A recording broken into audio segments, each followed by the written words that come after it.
right, welcome to episode 15.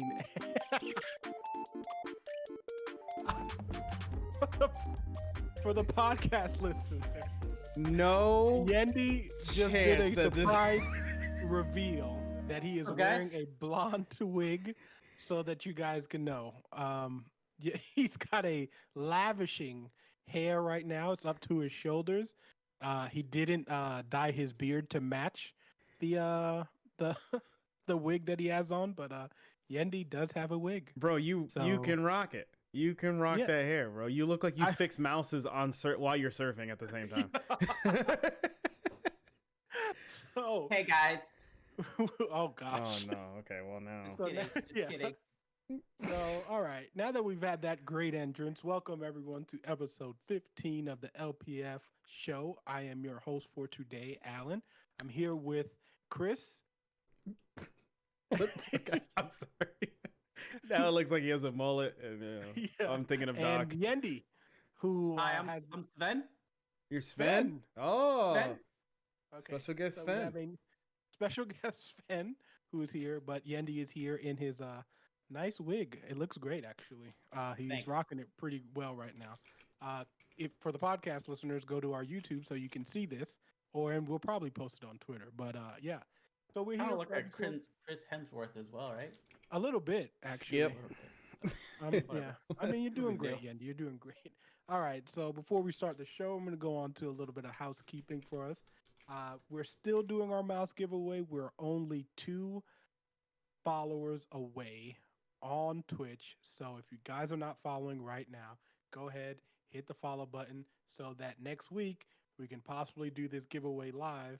I know Yendi said he's going to make some videos so that he can show you guys how to enter and things like that. But for us to get down that path, we need to get 2 more followers, and then Yendi will give you guys all of the details on how to join that.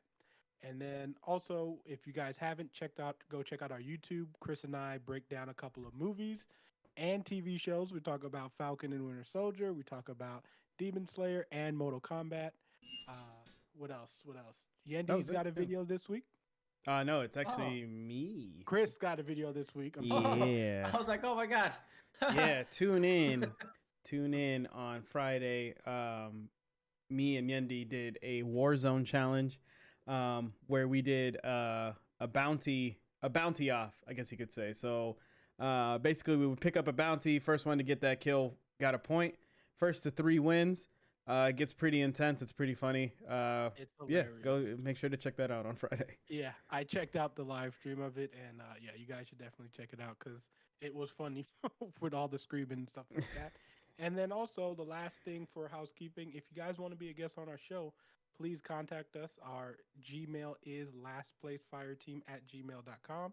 If you guys want to hit us up on Twitter, it's official LPF, and we're also on TikTok. I mean, there's anywhere there's social media, just look us up. You'll probably find us. So.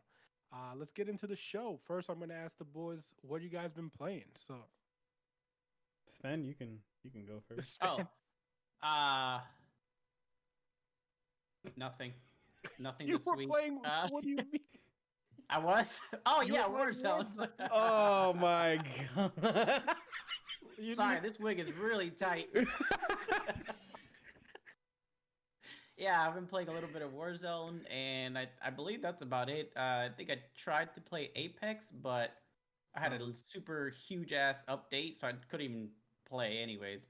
Yeah, that's it. I've been having a lot of fun in Warzone still, somehow. It's just a matter of time before that runs out. And as soon as we get that Battlefield announcement, oh, you know, a soon, little, we'll talk about that later. Foreshadowing. Yeah. then hopefully I can finally uninstall Warzone in 3 years. Nice. nice. That's how long it's going to take to I know, that's how long fully it's gonna feel. uninstall it. Chris, what have you been playing? How you doing? I've been playing Jack 2. Haven't started Pokemon Snap yet. It's sitting on my desk. But I've been playing a lot of Jack 2 and the Apex Arena.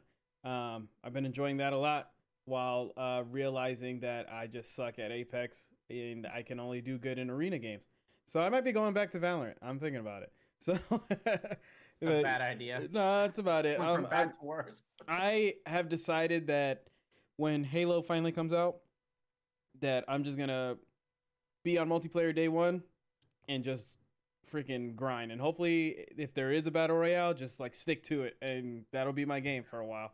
So I definitely noticed that myself now that I don't play Warzone anymore, and like since I've gone straight to Apex, like only Apex, and I've been playing a lot of Apex. yeah, you gotta pick. You gotta pick. We're at the Yeah. we're at a place now where you have to pick one because everybody is just getting so good at these games that if you're not sticking with just one, like if you don't have one in the back burner to be good at, then like all the game you have nothing to play. You're just gonna get mad all the time you play video games.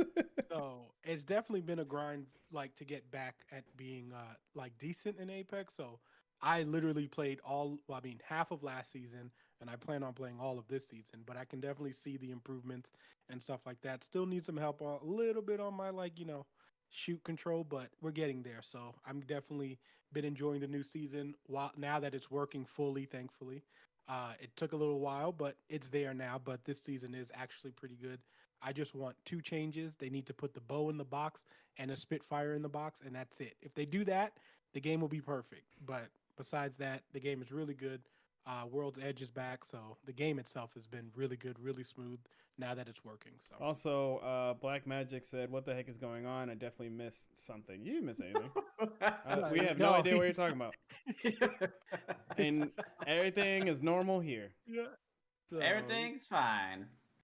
But yeah, so definitely been enjoying that. And Chris and I did get into Arena. I don't hate it as much, especially because now that they're kind of forcing you to play it because if you have the battle pass, which I want to complete, you do have to play some games. I've been enjoying it, but the gameplay is still slower. It is two completely different modes because to give you guys an idea, I played, I think like maybe 2 hours with Alan the other day. We did Battle Royale first, right? We played 5 games. I did not down anybody. I did not get a single kill. Yeah, see, Andy. All right, we go into Arena. And I'm downing people. I'm getting kills. It's a whole different play style, and I like it because I'm that's what I'm used to. I do arena games a lot. I like S&D stuff. I mean, there is no bomb sites on it, but it just like the way it plays is fun. Yeah, it works because the whole thing with the zone still closing kind of helps you with that not needing a bomb, yeah, so it you pushes, can't stay in the same spot. So it does make it a little bit faster than I thought it would be, which I do enjoy, but. Again, it's not the way I prefer to play Apex, but I can say I have been enjoying it. So, all right, let's get into our news stories where we are going to talk about some things. First, let's talk about the PSVR rumors of their specs that has come out. This is by an article by The Verge. This is Mitchell Clark who comes out and says Upload VR has some exciting rumors about what Sony will be including on their next-gen VR headset is announced for the PS5. It is apparently includes 4K resolution. It has eye tracking and a vibration monitor in the headset for haptic feedback. Haptic feedback, if you guys don't know, is the PS5 like responsive controls where like if your player is tired in a basketball game, it gets like the right trigger becomes harder to like run and stuff like that. So they also said in this article, according to Upload VR, the new headset should have a total resolution of 4,000 by 240, giving each eye 2K by 240 pixels. So, and just for some comparison, the original PlayStation VR had a resolution of 960 by 1080 per eye for comparison. So, what do you guys think about this? We're also going to talk about another VR unit that's going to come out.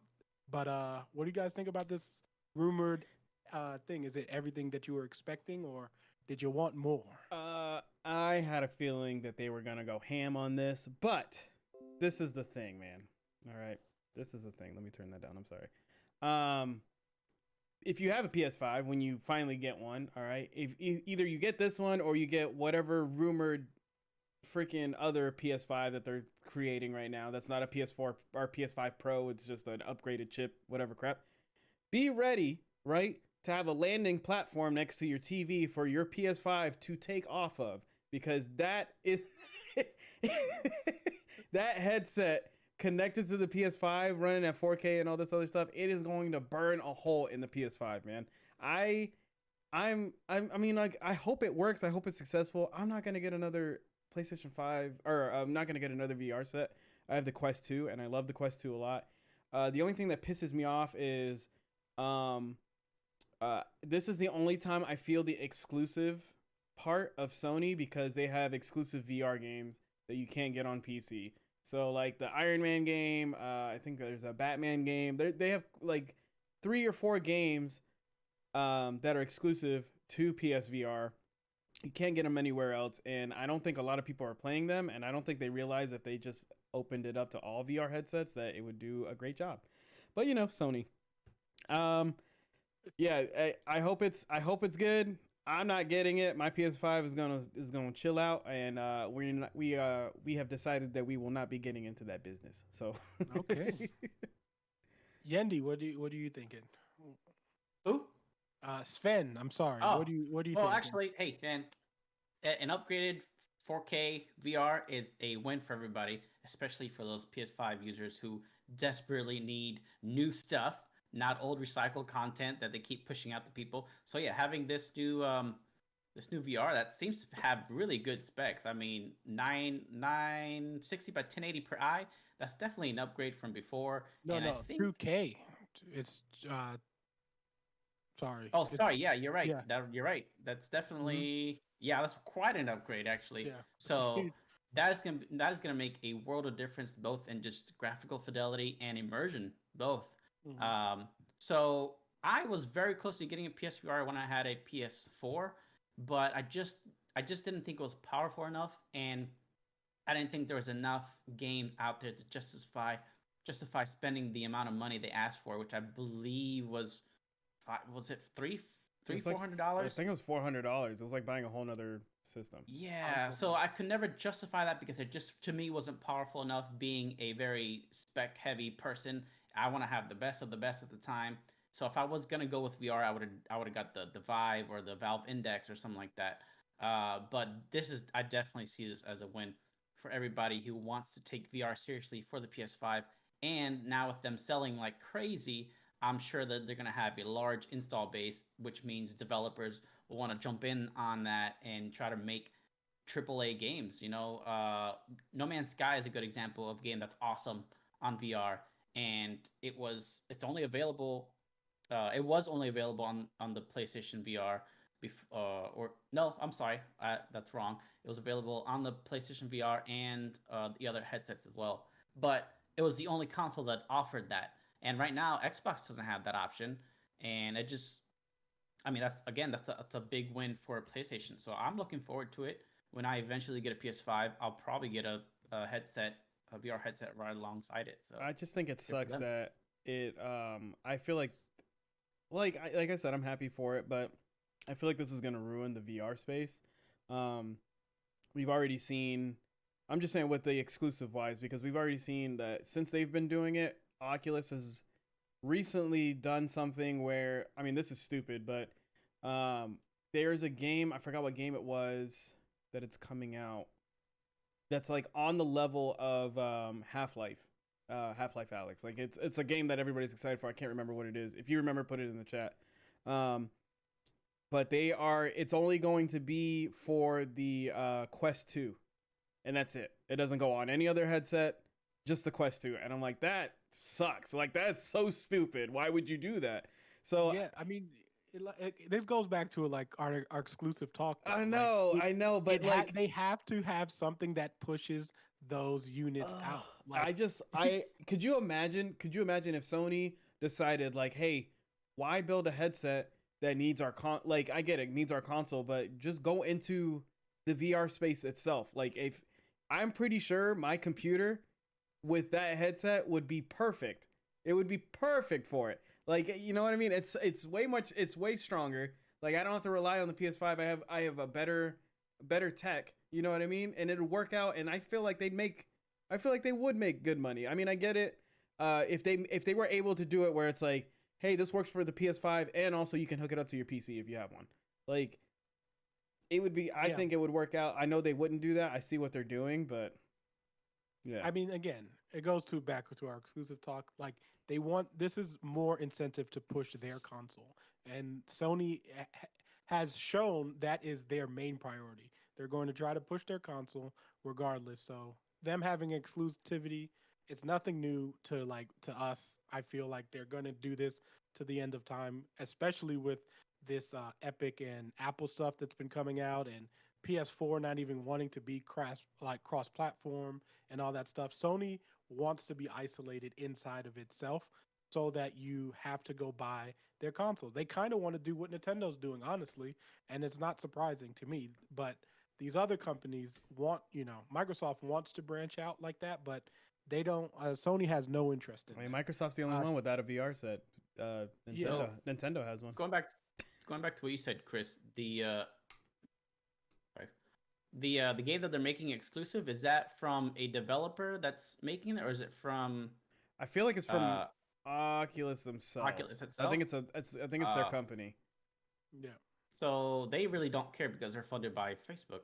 They're owned by Facebook. Yeah. And the other thing that Oculus has going against them is their integration with Facebook, which is stupid the way that they're running that. They're forcing people to have a Facebook account, or you can't use certain features, I believe, or future games you won't be able to play, or something like that. Yeah. You can opt out of it, but you're losing out on a lot of the features that you bought the headset for. So it's kind of silly. I mean, Yeah. I was okay. That's the only reason why I got the Quest 2, because that was something that didn't matter to me. I was just like, whatever about it. But it is a huge, huge deal in the space. I mean, I'm going to go ahead and take back what I said. I might, depending on the price of this VR set, if my wife lets me, I'll probably get one. I don't know. We'll see. Because I'm interested in penny, though. Yeah, I'm interested in the haptic controllers. No, he is not doing that. Is that a freshly grown? Yeah. Okay. Yendi's eating, guys. He has ranch. My wife threw this in the yard, and it's fresh. It's literally right off the out of the ground. I just cut this, and it's the best celery I've ever had. I thought you said you just caught this as if it was a Pokemon. Ranch or blue cheese? It's ranch. It's ranch, man. It's ranch. Listen, first of all, let's put it in that argument. It's always ranch. You don't go blue cheese. I like blue cheese. Oh, anyway. I like blue cheese with wings. Ew. Come on, guys. What? Yeah. No. That's unacceptable. Unacceptable conditions. All right, but now to continue our VR talk, Yendi just brought to our attention that HTC Vive Pro 2 is on the way. And if you thought the specs for the PS this thing's gonna be crazy. VR was, this one is ridiculous. Is the Vive or is it Vive that has the hand motion thing, or is it the Index that does that? I think it's Index. Index? Okay. I think they both do. Really? They might both have control. I'm not sure. To be honest. So the Vive Pro 2, this is an article from Upload, and it says, this is by David Haney. HTC has officially revealed the Vive Pro 2, the successor of the Vive Pro launched back in 2018. It says the Vive Pro 2 is a PC VR headset for both consumers and businesses. It uses the same design as the original, but switches out the OLED panels for a much higher resolution and 120 hertz LCD, and uses HTC's new wider field of view. If you already own your Steam VR base station and controller of the plan, or plan to purchase those from Valve, the headset alone is $799. This is going to give you 2.5K per eye. So this is an upgraded version for sure. And obviously they use this for different researches and stuff like that. I know actually some theme parks use the Vive for simulating roller coasters and things like that. So being that we were just talking about VRs and stuff like this, if you don't have any of those Steam stuff, it's going to run you $1,400, and it's available in August. Is this something that you guys are interested? Yendi speaking about all the specs that he loves. It's actually not that far off from the PlayStation VR one, which is actually kind of surprising to see. Yes, it's better in pretty much every way, but for the price, depending on how much the PSVR comes out costing, the VR, but PSVR might be the better deal here, especially because you have to have less items. I think with the Vive, you need You need all of it. yeah, you need all of it, but with the PSVR, it usually comes in a bundle, so you're ready to go. So I Yeah, mean, this one's only uh was it 2.5K per eye? The PlayStation yeah. VR is 2,000. That's really not gonna be that noticeable, I don't think. I've never worn a VR headset. To be so I honest, can't really man, tell. on mine, it looks clean. I don't think we're gonna notice the crispness. At 5K, your eyes are that close. You'll Yeah, probably notice like a very slight difference. I mean, I think it's per K is when your eyes start to notice. these are for the But you also have dedicated. to be very close. Yeah, these are for the dedicated like VR users. If anything, I think Quest is This is still. more for businesses. Yeah, honestly. Quest is still winning. Because of the cheapness. I mean, like the only thing is that Facebook thing. And then the only reason why people want to move to different headsets is usually the controller, not the headset itself. They want to feel fully immersed into the thing. The Quest recently, I updated, and I can now put my like whenever I have my headset, instead of using the controller to select stuff, I can actually use my hand and like swipe in the air and like pinch stuff to like select. So it's they're testing a lot of different things. I mean, we'll see what happens in the future. The controllers are only getting crazier. I wish I could try the index with the whole like finger motion thing. That's probably the best one you can get, and I think that's like $1,000, isn't it? Isn't that one like that's the highest grade headset This one's right pretty now? expensive too, but yeah, the This index one's is. $14.99. Yeah. It's gonna cost. Yeah, I think though that this if you want everything. comparing this to the PlayStation VR is not fair because I think they're two separate leagues. Yeah. Mhm. One in the games available for them, and also the price. Yeah, PSVR just, is for how something that you're accessible gonna they are. play with. If you're gonna get the HTC Vive or anything like that, you are probably gonna have a whole room dedicated to VR, and your computer's like in the corner or something like that. You have the wires up on the ceiling, everything. Like you're going full on in. Because in my situation, if I bought that headset and tried to play in here, like I'm not doing it justice. Like it's not gonna be worth the money at all. I don't think, me personally, I just don't think there's enough games. Like, I can see this, like I said, in more of a business standpoint because, like, I can understand you wanting to immerse your audience or whatever into that, and obviously they're gonna have the money for it. But like, I don't think there's enough games to warrant me buying essentially what would be like you could pretty much buy what a PlayStation 5 and an Xbox Series X with the price of what that headset costs. Yeah. And I just feel like, you know what I mean, that's a lot of money. But I mean, there's people who are into that stuff and enjoy the VR experience that much. And if you do, go for it. Yeah. But 1,500 for me personally, that seems like a bit much, especially with like I said, the games that are not like gonna draw me in. Like I heard Half-Life Alex is great, but then again, That's the best am I one gonna that's just out right now, yeah, to be honest. Like am I there's gonna other play games, just but that one game? yeah. You know what I mean? So Yeah. that's just me personally. That's my personal opinion on it. But I mean, the specs on this do seem pretty insane.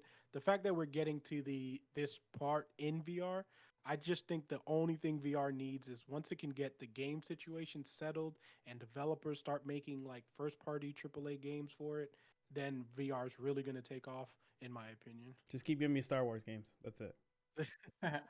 Oh, and speaking of Star Wars, it's trivia time, boys. Okay, I just made that. if you Okay. have if you have a little prerequisite, real quick, if you have a PlayStation controller in front of you, turn it so you can't see the face of it. PlayStation what controller? Any PlayStation controller, turn it so you can't see the buttons. Okay. PlayStation does what an Xbox controller does an again? Xbox Any one count? PlayStation controller you have. Okay. Listen, Jesus. I don't. Okay, they turned over. This man's looking out the Here we corner. Of his go. eye. Look at Alan's eyes. Look I out. know. It's okay. It's okay. All right. All right. It's So not even there. from last week's trivia. Chris is leading with 3 points. All right. So with that being said, he is leading for this month as well. And here we go with question number 1. This is actually worth 2 points. Wait, what do we say again? We raise our hand, right? Raise your hand. Okay, I'm thinking Yep. we have to say our names out loud for some reason. Okay, we're good. Question number 1 worth 2 points. This is a multiple choice. Known as Biohazard in Japan and other Asian territories, I already this know horror this. game series and media franchise is known under what name in other parts of the world? A. Silent Hill. I don't need this. Okay, go ahead. Resident Evil. Yep, I you was- got it. You were killing him. Like I knew what it was too, but I was like, I can't. And then you go A, and he's like, oh my god. It's like, I don't need no multiple choice for this one. Okay. Question number 2. Prince of Persia: The Sands of Time was both a critical and financial success, which inspired and helped pave the way for this future game series. Is it A. Anno 1800, B. Assassin's Creed, C. Far Cry, or D. Watch Dogs? Alan. Assassin's Creed. That's right. Dang, Alan just tied it.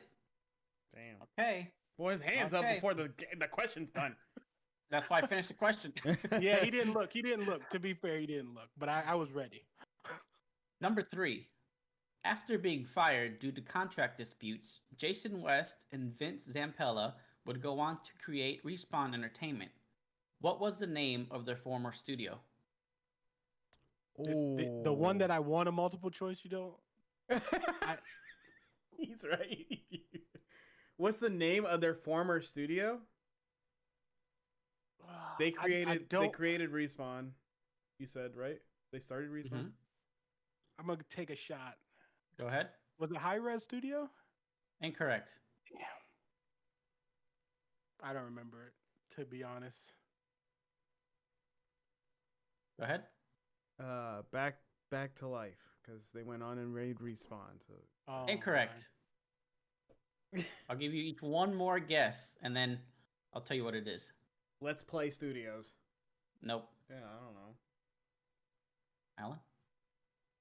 You're going to be... I'm gonna be so mad. I'm 'cause bad I with know it. I'm bad with studios, so Go it's ahead. okay. I don't know. Tiburon? Ladies and gentlemen, Infinity Ward. Bull, Yeah. really? Yes, it was them. I never knew that. Hey, I like these I quizzes because knew I'm like, that I did not know that. Because I expected C-Rod to know that. Really? I'm because not. They made COD 4. Yeah, like, but listen, Infinity guys. War. So a lot of people don't like. You guys might have think that I've been in this world forever, right? When I was younger, I played Halo 3, and that was it. I didn't get full on. I usually played outside and played soccer and did all that stuff. I didn't get into gaming until in streaming and all that stuff until my second year of college. So I don't know anything about, like, I'm still new to the scene. I'm still trying to memorize people's names, all this other stuff. So yeah, I'm not gonna remember. That's cool though. I didn't know that. If that one was a multiple choice, I would have gotten that right. Are you sure? It could have been all Call of Duty Was that studios was that the 20-point one? No. I No, knew 20 that because the 20-point one's coming up now. Okay, here because we go. they helped make COD 4 before they left. That's crazy. And Modern Warfare is my favorite one. They made, to me, the best COD games. Yeah, That's Modern at the Warfare time is when my Treyarch favorite. wasn't good at all to me. Yeah. Anyways, question number 4. This one was worth 20 points and is split into 2 parts. Okay, if you get the first part right, you get 10. If you get both parts, you get 20. Shoot, dude. But you only get one chance to get it right. Okay. Mm. What is the intended meaning behind each design of the symbols on the original DualShock controller? What colors are they? Chris? The colors. Wait, Uh-huh. of the face buttons. Okay, so The symbols. the symbols. The X Uh-huh. is blue. Okay. All right. The circle is red. Yeah. The triangle is green. Okay. The square is pink. Okay. Okay. You got 10 points. The part. Can you name And you said what? their intended meaning behind each of them? Their intended meaning. What do they represent? Like jump, punch, like stuff like that. Jump, punch. Stuff like that, yeah. Okay. X is for jumping. Square is for punching. Triangle for kicking. Circle for dodging. Okay, let me rephrase that. Okay, What is their intended meaning when interfacing with a game or console? What is their intended meaning? I'm not understanding the question. Alan, you could take a shot. What does the button typically do when you press it? What is the action behind it? I think I know. I think I know half of this. Okay, go ahead, Alan. I want to say X confirms, circle back. Like, do you mean like stuff like that? Are we understand? Okay, Yeah, cool. okay. Okay, keep going. Triangle main menu, and then square. Oh gosh, what's square? I don't know which one's square, but I'm pretty sure I know for a fact those three are the ones that I got. But I don't know what square is. overseas, I know circle was to confirm instead of X.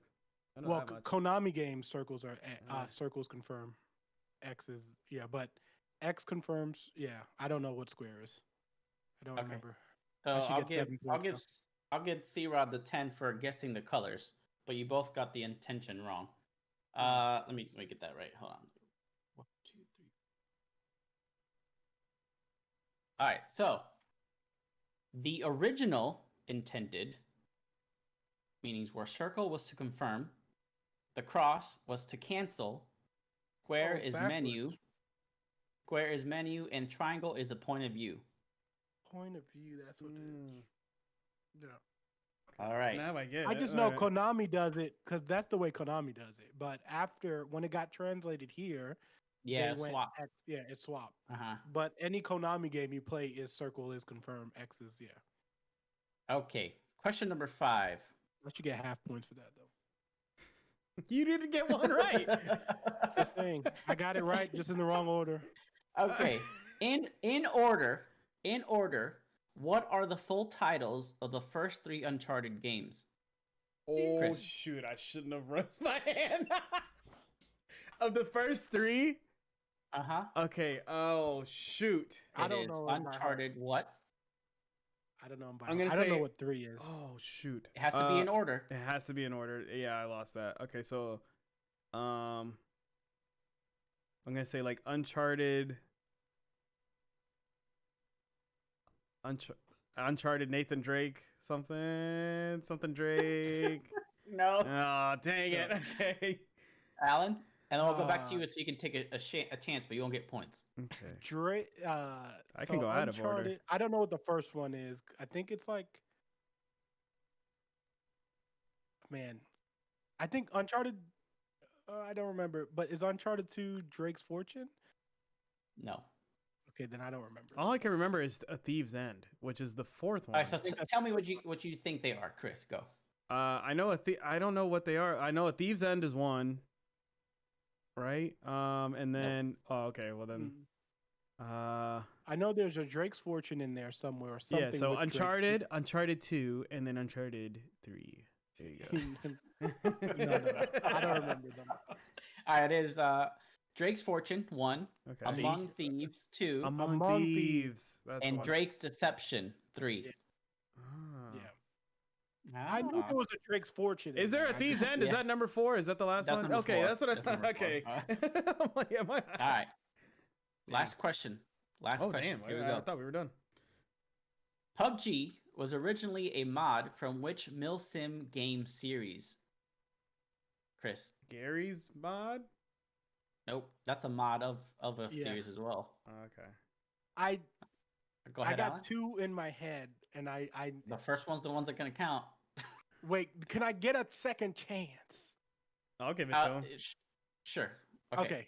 I'm gonna go with Arma 3. That's right. Yes. Damn. It was that or DayZ, but I remember that Arma 3 was what did both of them. So There you go. Nice. I didn't think either one of you was gonna get it. Oh no, I knew that. Okay, that's it. I like that PlayStation. Chris is killing it right now. 10-point question. Hey man, After I made a massive comeback. Wasn't the other one It's fine. I'll still catch up. Okay. I got time. Yeah, massive comeback. The month ain't ended. The month ain't done yet. All right. I gotta win May. It's my birth month. Okay, cool. We'll figure it out. I'll be back next week. Next better. week's show we'll have next week you'll win. Yeah. Next week's show will be next very week, punishing. I might not win. Oh yeah, our guest might win. If you get wrong answers, you lose points. Yeah. Oh. Well, then Yeah, I ain't going to As answer soon as the nothing. ending is like, Chris, I'm gonna be like, plead the fifth. Go ahead. Next. Yeah. But our guest next week also might win a lot of, Yeah. depending where these questions are going. But all right, so we're gonna continue with some news that Yendi is gonna be really happy about, or Sven.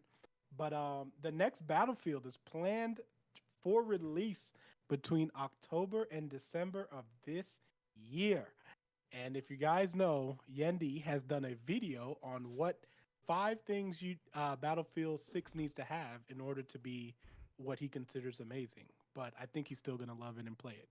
But anyway, this story is by Rebecca Valentine. It actually got updated. So EA has confirmed on its earnings call today that Battlefield was being developed by 4 studios: EA Dice. Am I saying this right? Criterion, DC, Dice LA, and EA Gothenburg are all contributing. EA has also confirmed that the game will be released released for both previous gen and current gen, as well as PC. So I know Yendi is in love with Battlefield. So we will start with him. How do you feel about this news that you're getting it this year?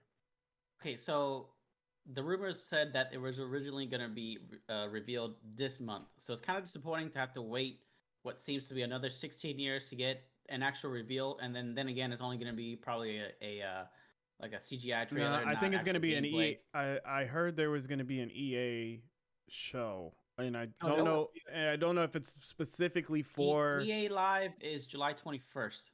Yeah. Is that when E3 is? Yeah. Okay. Yeah. So then we'll see all that there. If anything, we might see some kind of tease, like a very, very small tease. I bet you we get surprised with a freaking beta.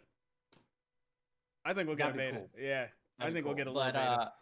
I am super, super excited. They've said that the release date is probably November, December, which kind of sucks because that's the way end of the year. By that time, I'll be balls deep in a new job and I won't be able to play as much. But I cannot wait. As I've said this before, I cannot wait to uninstall is God forbidden freaking memory hungry ass Call of Duty off my system, just like Fortnite. Oh man, whew. Anyways, and play a real game without all this crappy nonsense that I just can't take. Now wait, I have been enjoying Warzone, so I can't shit on it too much, but Battlefield is my go-to, always has been my go-to. It was what took me away from Call of Duty. Even so with I the am same UI. beyond excited. I can't wait to see what kind of maps. I'm kind of a little hesitant on the setting itself because I said that it's kind of near future, and I hate futuristic stuff, especially when it comes to shooters, unless it's like Halo, which is very specific. I wouldn't mind a cyberpunk Battlefield. That'd look no, dope. no. I'd boycott that right away. I want modern, or as modern as can be, but I do not want a super futuristic. I don't want anything besides a gun being able to kill me in multiplayer or in battle royale. If I get killed by some BS robot or kill streak or anything like that, I'm done. I am done. That's it. I'm sorry. I'll wait till the next Battlefield. This time, very cautiously optimistic. But yeah, I'm super excited. You didn't like 5, right? Or whatever this last one was? Battlefield 5 was... I liked it. It's just the people that I played with didn't, so we kind of just stopped playing. But I because that one had score streaks, kind of like. I mean, I know it had artillery calls and stuff like that, and that got annoyed. Cool, that one was cool. I like that because the one thing I liked about 5 a lot was the maps. They were beautiful, like plain and simple. But the thing that I hated the most were the weapons and the way they fired, their rate of fire, the way they looked, the way they felt. It didn't feel good. But I did love the maps and all that, and the game modes. It was missing Rush for some damn reason. I hate that they took Rush out, and I know it's because they didn't make maps specifically for the game mode, because if you're going to do Rush, you have to make maps for that game mode in order for it to be a good experience. Again, I'm sad that I have to wait till June to see some glimpse of it, even though the leaked audio of the trailer is out there somewhere. I'm sure the video is going to leak before June 11th or whenever it is. 100%. Yeah. But damn, man, having to wait till November, December to play the actual game, that's gonna suck. I just hope again that they learned from especially the Battlefield 4 release and get their servers right. You got to get your servers right. Just one chance to one up Call of Duty since they're not really releasing anything good this year, it seems. Get it right, DICE. Get it right, EA. Publish this game correctly. They'll have their Get your chances, shit man. Call of together. Duty's still trying to figure it out. Yeah. They're still trying to figure it out. The game's almost been Call of- out for a year. Call of Duty doesn't have to figure anything out because everyone's still paying them Yeah. to play that broken. That's true. That's true. It's sad, but true. So, Chris, what are your thoughts, Battlefield? I'm excited for it. Whenever Battlefield came out, I didn't have friends playing it. I had a lot of friends playing Call of Duty. So knowing that Yendi's such a big fan, I'm excited that I'm just probably going to be playing a lot of the game with him. I just hope. I mean, I like the modern setting and everything like that. I just hope with what is it, Rush, that the game that you. So I just want another moment of whenever I first played. My first Battlefield was Battlefield 3. And I did Rush. I didn't know anything about the game, and I remember pushing back the team, and there was a part where we got to a cliff, right? Yeah, and I was like, and I looked. I remember looking around. I was like, what do I do? And then I remember looking at my teammates, and they all just dove off. I was like, no way. That is the same experience I had. Oh my god, it was so cool. And then fighting in the tunnels and stuff. Like the lighting in the game, like the lighting on guns and the sound of like bullets echoing through the tunnels and hearing your friends like in the next tunnel over fighting somebody. I just love, I love how immersive it is. I'm really excited what they're gonna do for this one. I really hope there is a beta, and I really hope it's good, man. I really really do hope, because the last one I actually played fully was Hardline, and I just like that. Was low-key a fun game. Yeah, I like that cityscape stuff. I like city stuff. So yeah. Yeah, I mean, for Battlefield, that is one thing that they do amazingly. They have exceptional. Is I always think Battlefield, no matter which one it is, always looks better than COD. Like it, or like scenery wise, like guns, everything like that. To me, I always enjoy watching people. Like I rather watch someone play Battlefield.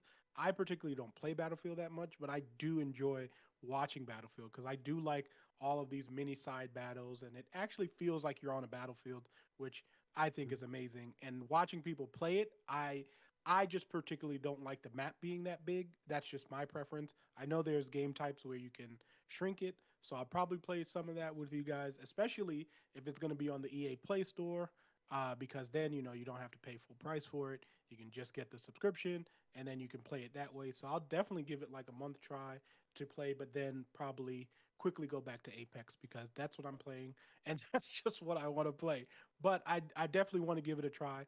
I do hope for Battlefield 6 because nothing is better in gaming than competition. So if Battlefield can really stick this launch and really do something, COD will really have to step up its game, and so will every other shooter that is out, and that's what we want. We want we want all of these games to be at their best and not half-ass these games because there's no competition. So like, and I feel like that's one of the reasons Call of Duty has been able to get away with this, because even though Apex has a huge player base, which they say they do, and stuff like that, it really feels like COD is the main focus of everybody. Everyone's like, well, I'm going to play Warzone.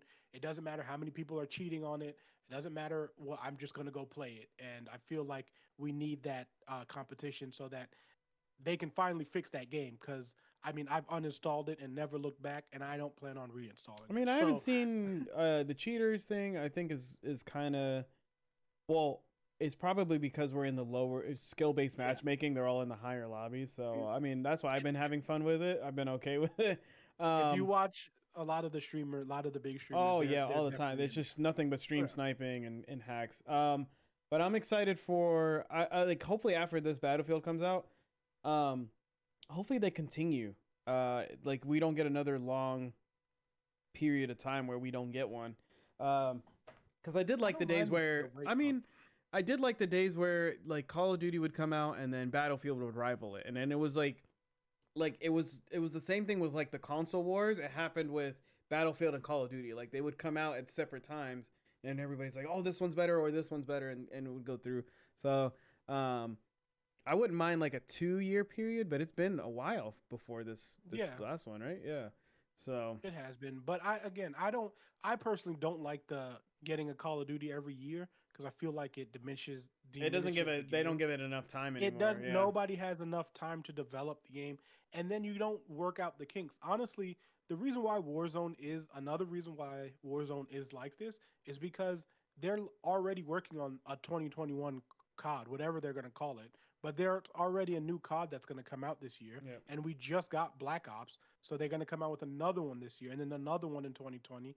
And they don't really have time to just work on this one game. So that's why, hopefully, with Battlefield having that time to where it's I don't remember how long it's been, but I feel like they've had the time. They can work on this. They can come out with this game. Hopefully it's successful. Then, they can just compete and then people who enjoy Battlefield can go ahead and enjoy that game. But that's what I want. I Well, just don't want the Call of Duty players coming to Battlefield. they That's will. You happened know it's gonna before, happen. and it's the worst thing. Oh, it's not bad because it's you get easy kills. You can spot them right away. They try to bunny hop and do all that Yeah. bullshit nonsense that Call of Duty players are known for. It's like, I gotcha. I know Where's where my you're slide from. Get the cancel? hell out Where's of my my slide? game. Yeah. But question for Alan. So if Halo does decide to do about, because I know Battlefield's going to do a battle royale, which I really don't think they need to. The game is a battle royale in itself. Like it's so huge. The map is huge. Um, but if Halo does a battle royale, would you be switching from Apex to Halo or no? No. Apex, listen, like I said before, Apex is Titanfall to me. So Titanfall 2, as you guys know, and I will say it every week as many times as we bring it up, is my favorite FPS of all time. I love that game, and Apex feels like that game. So I love Halo. I feel like I love Titanfall. I do love Titanfall 2 more than I love Halo, but I don't I feel like I'll play Halo's multiplayer cuz that's what I know Halo for. Yeah. And I don't really want it to have a battle royale, but I do understand wanting to get into that game and stuff like that. But I think for that's the me, easiest game for it to happen because you have yeah. you have the Warhogs, you have all the vehicles, you Mhm. have the shields. Like Yeah. It's an easy yeah. transition, right? So I don't think I would mind. I'd play it a couple of times, but like I said, for me Apex just always feels right, and the gun game and the way that the gun plays and everything like that reminds me so, and especially now that Valkyrie's out, it legit feels like I'm playing Titanfall 2 with, updated servers. So for me, I don't think I'll switch from Apex anytime soon unless like you really have to grab me out of not playing that style, like not playing Titanfall 2 is essentially. But I mean, I'll give it a try. But like I said, I'll probably play more Halo multiplayer because I do like the 5-on-5 thing. And I think that's where Apex is getting to. I think, which is why when you said earlier about it being completely two different styles, I think that's how you evolve from a battle royale is that you put different game types in your game. And now that this is having some form of success, maybe we'll get a 5-on-5 next, like, you know what I mean? And then you build your game off of that and you just have different feeling games. But I don't think anything battle royale wise is going to get me away from Apex. Yeah. But yeah, Alright. so going on to our next story, where if you guys don't know, before we get into our next story, Yendi does have a video on the 5 things that Battlefield 6 needs to have in order to be successful. You guys should go check that out. That's on the YouTube. And then we're going to get to our next story, which is Ubisoft says it's changing its strategy from. Hold on, the cursor's in my way. Ubisoft says it's changing the strategy to focus on more high-end free-to-play games. Yendi has done a rant or 1 second hot take on this on the TikTok, so go check that out. But basically, Ubisoft says it's shifting away from its traditional strategy of releasing 3 to 4 premium AAA titles each year, but plans to launch high-end free-to-play games for all its biggest franchises. This is a story from Video Game Chronicles. It doesn't say who. Ivan. Tom Ivan has posted it. I'll just read a quick couple paragraphs. The company provides an update on its game development strategy during its full year earning call on Tuesday, when it said it intends to be less reliant on AAA releases as a part of its overall product mix. In line with the evolution of high quality lineup that is increasingly diverse, we are moving on from our prior commitment regarding regarding releasing 3 to 4 premium AAA titles per year, said the Ubisoft's chief financial officer, Frederick Duguet. So, again, check out that rant by Andy, but basically, this is something that he fears. So, I'm going to let him start it off again so he can give you a little bit of what he feels about that. Mr. Frederick there is just speaking nonsense. All he's saying is what we all, well, I personally, I'm afraid of, and we know it's going to happen. It's we can't stop it. The future of video games is free to play and service based, which it can be good sometimes. Like you can see games like Destiny or any pretty much any Apex. subscription based. Apex is not really subscription based. It's Yeah, free to but play though. Like a live service game, live service and mhm. free to play of the future, and I am 50-50 on that. A live service can be good if the microtransactions are not super crazy, but these developers and publishers are so greedy that they're going to push for more and more and more, and it's going to take these games over the edge, and eventually it's just the quality of them is going to go down, either visually or mechanically, because they're trying to push so much random shit into these games. The fact that Ubisoft is considering releasing less AAA games and relying on free to play, to me, is not a good sign. I personally would rather see, for example, an Assassin's Creed game. I'd rather pay $70 for the full experience than to play a free to play version of it with random ass, thrown in gameplay mechanics or something like that that somehow involve the free to play system with microtransactions and all that. Yeah. I would always rather pay full price for a full game. I would I do play a lot of free to play games, well, not a lot of, like two or three, uh, and I do enjoy them. But I hate the fact that they're free to play. I'd rather pay $70 for Valorant. I'd rather pay $70 for freaking Warzone. I'd rather do that and have a contained game in one area where I don't have to force myself to buy new skins. I don't want to see new stuff. If that's the case, I'll wait for the next game, which then leads to the whole idea of having game sequels. That's going out the door too, because everything's live service now. Nobody wants to make a game sequel when they can just make a DLC. And It's in-game events are becoming very yeah. popular too. They're I just like, get I everybody can't on. I can't stand it, and I know it's appealing to the younger crowd, which they'll go to the mom and dad. Hey, I need money for this, blah blah blah. I personally hate it being an older gamer. I mean, not that older, but He's old. I then again I think about it, and Ubisoft doesn't really have a lot of those big games that I think would do well. If anything, maybe Division would be a good free to play. That'd Hmm. probably be the first title they would bring out. Well, they're gonna do Unless the Division Heartland. I don't know what that is specifically, but that's supposed to be coming out. They announced that last week. I didn't really do any research into it, so I'll probably talk about it more next show. But yeah, they didn't really say too much. But the Division Heartland is something that seems like it's going to be free to play, and it might be I don't know if it's just a whole nother new division or if it's a continuation from Division 2. So yeah, it's just I don't know. I feel like they prey on people with these type of games where they want you to be a whale, which is, if you guys don't know, which is somebody who puts so much money into one game that these companies live off of this subsection of people entirely, pretty much. Mobile games are a big indication of that, and it's a very very slippery slope, which I hate seeing these developers and publishers going down. I can't. I'm not excited for it. Uh, I'll be up. I'll be looking out for whatever it is they release, and I'll probably try it because it is free to play. But like deep down inside, I'll be sad for the future that I can't change, and it's for a younger generation, people who have less time to play now. Nobody has time to play a long campaign anymore.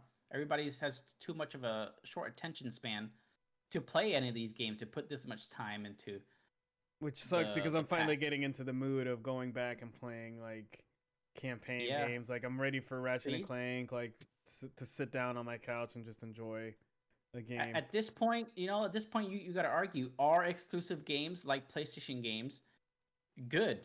Because you get high quality games. You get full stories. You get good characters. You don't get this BS that you're getting thrown nowadays. Battle pass, everything, subscription, everything, live service, everything, free to play, everything. Again, any day of the week, I'd prefer paying full price for full game. Period. Well, Chris, what do you feel? What are your thoughts on that? What? Did you What? mute yourself? Yeah, I did. I had to cough button. You know. Man, what Yendi said. Okay. No, I'm kidding. It's we're going. I just don't like not knowing where gaming is going anymore. I felt like growing up is just like, we all cared about graphics and stuff like that. It's definitely becoming what Yenny said into the multiplayer world and service games, and I think that sucks. I don't like the fact that what is it, Outriders, you have to be on, like, these games are causing you, like, you have to be online now to play these games. Like, I just want to hook up my game and just play, man. I'm glad things are free to play, cool, but it kind of gets rid of the value of grinding a game. Like in Call of Duty, I like grinding for the skins to get diamond and dark matter and stuff like that to show off. But now, like, literally a new gun comes out on Warzone or something, you see a streamer and they're like, hey, gonna try this out, and they buy the whole store, and then they continue making content, which, I mean, it's like, it's not their fault, it's part of the job. I hope we get out of this. I don't know if we can. We're gonna hit a point where people are just not gonna want to play games for a while. We're gonna be in this lull like we are now, right? Where just people are just gonna get annoyed, and then I think things will get better after that. I think we'll get more story games, more story driven games, instead of just these subscription services and stuff like that. As long as things don't become like World of Warcraft, where I'm paying whatever a month for each game.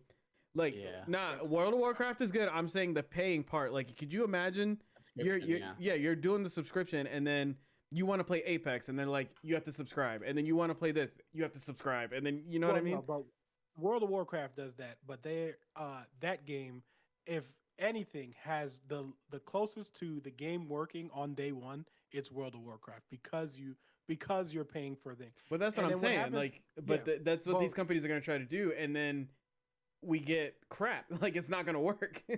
Well, I mean, it just depends. Like, for me, here's the thing with free to play. I feel like free to play, we don't have free to play single player games, so I don't think that's going to become like, a thing. Most of the time, free to play is associated with some form of multiplayer or has a multiplayer player function in some form.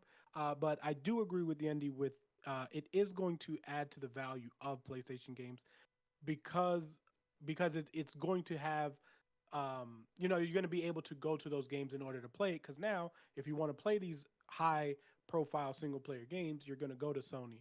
But I don't think Ubisoft is going to completely stop making these games.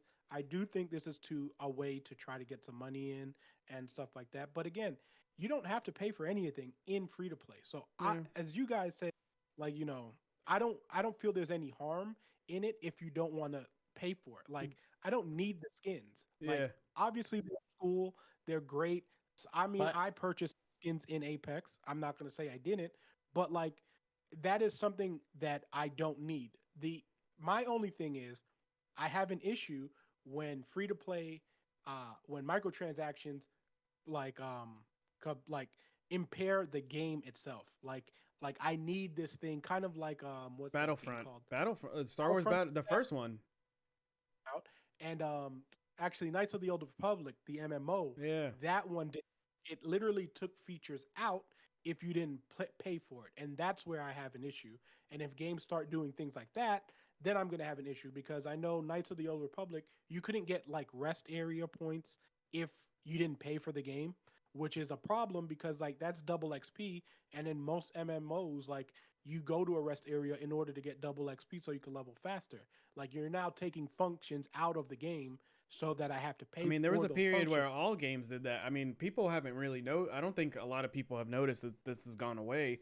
But back when you used to pre-order a game, it was like they, to try to get you to pre-order, it was like pre-order now and you'll get this special they pull a piece of the game out, like a piece of the story or added story at the end, and it's like it was bonus content. It was like if you pre-order today, you're gonna get Uncharted, and it's gonna be like this little sub story on the side. So like that's all it was for pre-ordering. That has kind of stopped quite a bit, and then with I was gonna ask about the whole free to play. Do you think it's gonna hurt indie companies, like the indie games and stuff like that? Because if everybody's playing free to play and they see a $14 price, do you think people are gonna start having problems of like, well, why am I gonna pay $14 if I could just go play a different game for free? I think so because it appeals to the younger audience. Indie games typically appeal to the younger audience because they're more platformer, they're more childish looking, straight up. Don't BS. It's just true. If you anytime you see an indie game, it's either 2D or a platformer or just. But that appeals to that doesn't appeal to little kids. That appeals to us. Right. To adults. But most of the time, a kid will see like, oh, I want to play that. I want to play that because it looks simple to them, right? But I do agree with that. And then also, I want to talk about another topic when it comes to free to play and live service games that a lot of people don't talk about, and that is FOMO, the fear of missing out. For example, when Destiny was a full game that you paid for, everything was in the game, self-contained content. Now that Destiny is a live service game, I consistently have FOMO because there's always something new to chase. There's always a new gun or something to chase. And because I can never stay on top of it, that makes me want to stop playing the game because I know I'll never catch up or be able to play or to get that gun that looks really cool, And then because it's in seasons, it won't be back. I won't be able to get it. So I'm like, okay, now I don't want to play this game anymore because the reason I wanted to play it for is no longer there. And then new season comes out, more new stuff comes out, and it just builds and builds and builds. And then I'm just overwhelmed at this point. I don't want to do it anymore. Like a new season came out today. I haven't played for 2 seasons, but before then, I played like 100 hours, like within a month or two alone, which is crazy. So yeah, I think FOMO is another big fear of mine when it comes to games becoming free to play and live service. And it's the same thing with battle passes, right? If there's a skin that you really really like and you want to grind to get it, even if you don't pay for it, especially if you don't pay for it, you have to really really try hard, and you might not get it. The season might end, and the reason you played all these hours for, you wasted because you couldn't get what you were trying to get. Oh, so, I'm getting all my bad. I'm getting right. Yeah, I know you do, but look, you're on a schedule, but right? Yeah, but I mean, you play nearly every day because you don't want to miss out.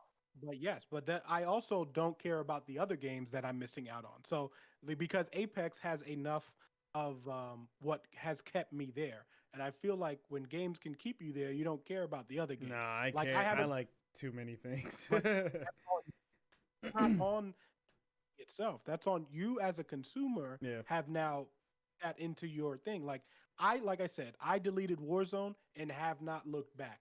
I even watch people play Warzone, and I'm like, I could never play Warzone again with all of these issues. And I get it. People are enjoying it. Enjoy whatever you like. But me, I found the game that I enjoyed, and I found the game that I'm willing to put hours into, and it's free to play. And I'm not paying anything, extra unless I want to pay for it. I think as long as it stays in that branch where if you want to pay for it, do your thing. If you want to grind for it, like I like the fact that I have to grind for these weapons because it gives me a reason to go play Apex. Like there's times where I'm just like, oh, if I would have bought the battle pass, I would if I would have bought all of the levels, I wouldn't play Apex as much because I don't feel like I would have a grind or a sense of rewardment. But that's me. Like I said, personally, I enjoy that sense of, oh, I made it to level 25 on the battle pass. Like not just the competitive aspect, but again, everyone's different. We've been groomed to do that. We've been slowly groomed to do that is what I'm saying. And that is now how we function now. Because before you used to not battle passes weren't a thing. Free to play games weren't a thing. We have been slowly groomed to do that. That's why it's scary because that's only going to continue to get worse in the future. And then everything is going to be the same way. Now, I will say there are certain games that do free to play and live services well. Apex being definitely up there A tier when it comes to how well they go about doing their things. Their gunplay is good. The game itself is good. They don't push the microtransactions down your throat. They don't push the battle pass down your throat. I rarely, I remember that they have a battle pass because I'm not constantly being bombarded like I am in Call of Duty with it. Yeah. So there are games out there that do it very very well. Apex being one of them. But the more games that come out, the more the more crowded the space gets, the less developers are going to care about that stuff because they're trying to compete now. Now with Ubisoft having more free to play games, now Call of Duty, now Apex is competition. What are they then going to do to keep those players away from a possibly great, the new best thing, So what's going to happen to the quality? What's going to happen to the way they do things? Is Apex going to start having a banner every single time you log in telling you that there's a battle pass? It's just a slippery slope, like I said. And It it's can just, be. yeah. Yeah, for sure. I'm not disagreeing with that at all. I just think if the company's doing it the way that they want to do it, and like I said, Apex has a really good model. And I mean, even and to start all of this off was League of Legends, but I don't think any of those companies like Riot, who made League of Legends free to play and is now on, I don't even know what season they're on. Like, you know what I mean? But that game has succeeded far beyond expectations and it's continued. And that's what really set the platform for a lot of these companies to do the same thing because they realize how much money people are buying skins. And if they make a great skin, people will go get them. But like I said, as long as it doesn't affect your immediate gameplay, like as long as it's not blocking me from getting like again, Apex and what you call it might be outliers in this situation to where like I know for sure Apex is like I'm not buying a new gun in Apex. It's strictly cosmetic, right? So like everything that I earn in Apex is 100% cosmetic. It's the same thing as League of Legends. I know early in League of Legends they used to have ruins that you kind of needed in order to make your players better, but they took that out as of recently. So as long as they're not putting like my access to getting a new weapon, which is why I had a problem with COD, is like I don't have access to a new weapon because I didn't finish the battle pass. I feel like that's a problem because I can't get that new weapon unless I either have the game, which you have to spend the money for, or you have to get to a certain spot in the battle pass. But again, I 100% agree where it can be a slippery slope, and I feel like it could be an issue. But again, I mean, the companies are going to try to find new ways to make money, and this seems like their way of making money. But I also don't think it's hurting. I don't think it's hurt the game industry or as of right now because the indie games are still at an all-time high right now. It's not like it hasn't lowered. I mean, indie games are having showcases now, which they never used to have before. So I don't know how much we would have to see. I mean, that's something, 2, 3 years down the line could not age well. But right now, indie games are like everyone's playing indie games. If you look at probably whatever the top game besides, I mean, Resident Evil just came out, but usually the top Steam game is always an indie game. Like it's has been for months. Like I mean, Valheim is technically was an indie game. Like you know what I mean. Like games like that have been succeeding in this space already. Now, will it continue when more free to play come out? Who knows? But there is a lot of free to play games that we don't play or that are in our like immediate vicinity. So I don't know. It's an so we're gonna get to a little lighter note. Well, that was a great one, but that wasn't really heavy. But if you guys remember Legend of the Hidden Temple, they are having a reboot on the CW, which has adult contestants. Now, Legend of the Hidden Temple was probably the only game that I've ever wanted to be on. But it was that and Guts. Yeah, I was just about to say on that. So we're gonna like this is just a quick touch base, but what do you guys think about the Legends of the Hidden Temple? Are you excited? Will you catch an episode? Are you gonna try to be on it like I am? I always wanted to be on it, but like I don't know if you've been back and saw like as I tried to show my sister an episode, right? And when I went back and watched one of the episodes, right? These kids are what? Like they were in like middle school, high school. You can say it. I know what you want to say. Yeah, bro. Those questions were intense. They were super smart, bro. I was sitting there watching. I was like, I've never like some of the questions they were answering. Bro. I'm gonna say it now. Some of those kids were dumb because let me tell you why. Because if you were when they used to go through the temple itself, and you were the second person, okay. Remember the temple guards, right? If the temple guard already caught a kid when you went there, he wouldn't be back in the same direction. Some of these kids would go in the completely opposite direction and get taken by the other temple guard. The dude already told you there's only two of them. Why are you going the opposite way? Just go the same way that the last kid went. But that's what I'm saying. They knew my... answers, but whenever they got into the temple, and as a kid, like, yeah, I wanted to go into the temple and I do it, but like also those guards like scared the crap out of me, man. When they got like, I remember being close to the TV watching, and like I remember one kid specifically. They go into a ball pit, and then the guy comes out of the ball pit and gets the kid. And I was like, "What the fuck?" Like, it was great. I'm excited. Scary. I'm really excited for that show to come back. I don't want to be on it. I'd be on Guts, or I'd get in shape to be on Guts. But yeah, I wouldn't want to be on it just because of the questions. I wouldn't make it. You got this, Yendi. What do you think about Legends in Temple? How much of it do you remember? I don't remember much at all. I remember what the set looked like, and that's about it. But what I'm questioning here is the article says it's going to be on Quibi. Quibi went out of business, and I know was bought by Roku, the original programming. Does that mean the show's going to be only 15 minutes long? No. It says Legend of the Hidden Temple reboot moves from Quibi to CW. So I don't know. It's going to be on the CW from Quibi. I don't think it's going to be 15 minutes long. I think it's going to be at least 30. Oh, yeah. But it says, let me see. Did they say who the host was? I think it's the same guy, but it hasn't released that yet. It said, it said Quibi boosted several original programmers with their big name stars attached, like Liam Hemsworth and Chance the Rapper, but the 15 format of its shows and a mobile focused strategy could not compete with Netflix or Disney Plus. So I think they've already tried that format, and I don't think it's gonna work. So I think they're gonna be a 30-minute show like it used to be back in the day. Oh, then Roku just acquired Quibi's produced shows. Mm-hmm. So if Quibi already produced the shows, then it was set in 15 minutes intervals.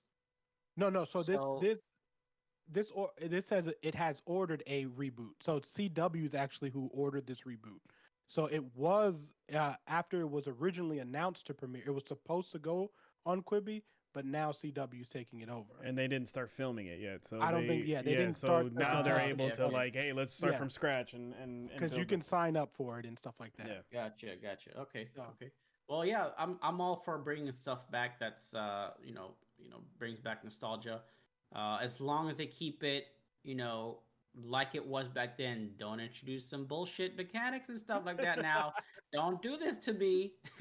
Well, it's going to be adults now, so that's a big difference. See, I don't think it's going to be as good with adults. Yes, it will. It'd be funny to watch people be dumb, so I can judge them. Maybe if they bring back the kids that used to be on it as adults, that'd be cool to see. Oh, that's a good idea. Dude, yeah. Like a champions thing, like the kids that actually went all the way through. Yeah. Oh, that'd be the host. Crazy. The host cannot be stupid. The host has to be somebody cool, laid back. It can't be the same guy. It cannot be the same guy. He or she cannot try to force being funny or anything. They have to be laid back and cool. They have to find the perfect person for it because the host alone will ruin the show. Period. Who would you want if you could think of somebody real quick? Kevin Hart. No. I'm just kidding. I don't know. I don't know who's a good host. Yeah, I saw Neil Patrick Harris is on a game show, right? He's on one recently. I like him as a host. Yeah, I think he'd be a good host for that.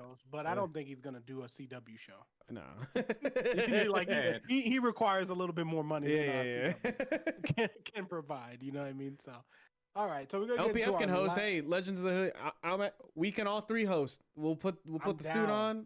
We'll host it. CW, hit me up. Call, hit us up. So yeah, I'm gonna do our last topic of the day, and I kind of wanted to talk about this earlier since we were talking about Sony, but Sony has come out with a report saying that they expect the PS5 shortages to continue well into 2022. Because they're focusing on that damn new chip, man. They're already looking at the new system, and they messed up. That's what happened. That's what happened. This is an article by Joel Hirushka, which I hope Joel Mamby. No, not him. I was like, what is? Okay, I know what you're saying. Anyway, let me just read a paragraph. Sony doesn't expect to be able to meet demand for the PlayStation 5 this year, with a shortage continuing into 2022. The console continues to sell for elevated prices on eBay with completed auctions that end in a sale showing prices between $750 to $900 for the most part. Things have improved a bit over the past few months, but won't be normal anytime soon. Uh, so this basically, I I kind of just wanted to ask a question opposed to the article itself, of like, because we already know how we feel about it. Not, the this whole launch and the chip shortage and stuff like that. I was wondering, do you think it's a good idea for Sony to release any first party titles this year because people will not get their consoles till maybe next year? They're they're failing I mean, as much as I want like as much as I want these first title games, excuse me. Yeah, I think it's a bad idea. You're hurting the companies that uh have these exclusive contracts, but I mean, I guess the contracts they pay them out first, right? And then Yeah. Well, I mean, so Sony would be affected more so because a lot of their first party titles are the company Sony itself. So yeah, man, are that in freaking Sony. that sucks. Like Mhm. it's not making me regret getting a PS5. Like I'm happy I have mine. I love my PS5. It's a lot of fun whenever I get, whenever these games come out. But like at the same time, like now you're making the people that bought it wait even longer. I mean, I don't know, man. I do see more delays coming in the future. It's only a matter of time. I assume that their PlayStation State of Play whenever E3 comes out is going to be complete trash. Um, Gonna be hyped. There's gonna be so much things for 2022. oh, I mean, 2022 will be hype, but I That's mean, what I'm like, saying. It's yeah, gonna but be hype. it's. I just don't see it. Like, I feel like we're gonna come off of that show whenever we do a reaction and everything. We're gonna come off of that one upset. Um, yeah, man. I mean, now, I mean, we're gonna be playing freaking what's it called? Horizon Zero Dawn, and Yendi's gonna be sitting there, and like, it's not fair. It's not fair. Yeah, If I find a PS5, Yendi, I'll swipe the card for you. Oh, I won't go on the internet for a few months until I yeah. can find a PS5. But to answer your question, it all depends on what the user base is now. How many PlayStation 5s have they sold? Hmm. Also, they have to release games because Sony is publicly traded. And then Hmm. once Oh, true. again, it's all about the shareholders. They can't Hmm. say, "Hey, we can't release these games because, there's going to be a shortage." The world knows about it. So if Sony is there and they're like, "No, we got to hold back the new God of War. We got to hold back the new Horizon." Their stocks are gonna drop. Shareholders are gonna be pissed. They're gonna do terribly bad. So I think they do have to release the new games because it'll hurt the bottom line if they don't. And I think they have a pretty decent install base currently. I wanna say I could be way off. I think I saw a figure in like 5.4 million PS5s, and that Yeah. sounds really low. I mean, But I think it's we are at that point where people I do see on Twitter that people aren't complaining as much that they can't get one. A lot of the people I work with, they were able to get one. It's just a lot of hunting and waiting for Hmm. that drop to happen.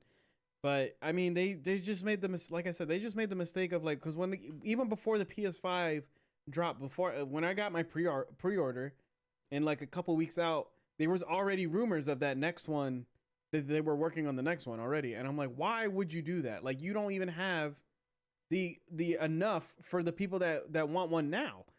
Well, So I mean, I just think they did. Well, they were 100% weren't expecting the chip shortage to happen. So like that, which is why, like I said, back, I don't remember what episode this was, but that's why if they would have done a pre-order the year before, they would have known how many chips they would have needed.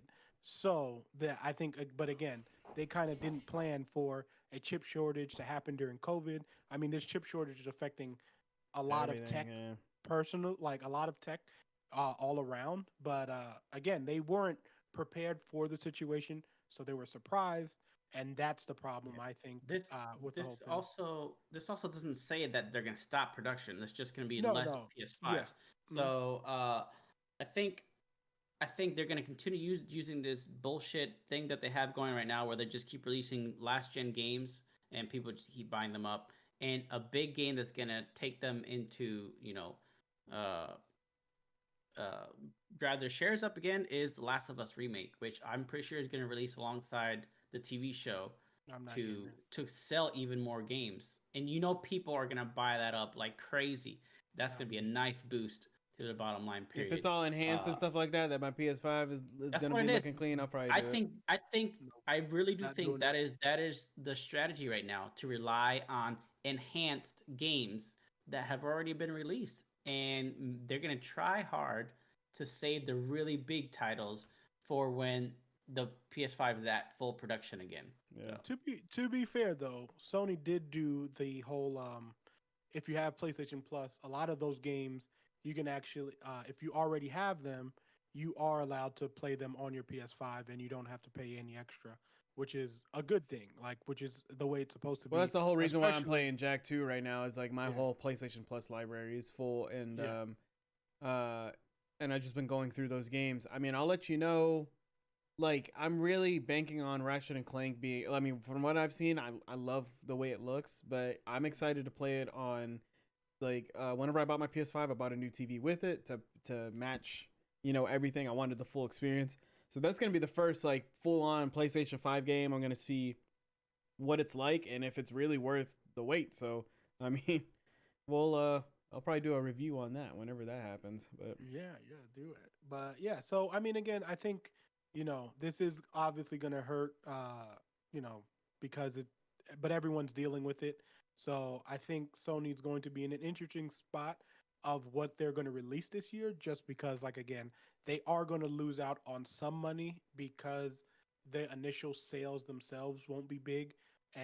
But I do think Sony is still getting some consoles out there. I mean, the other day I did see some Best Buy had some.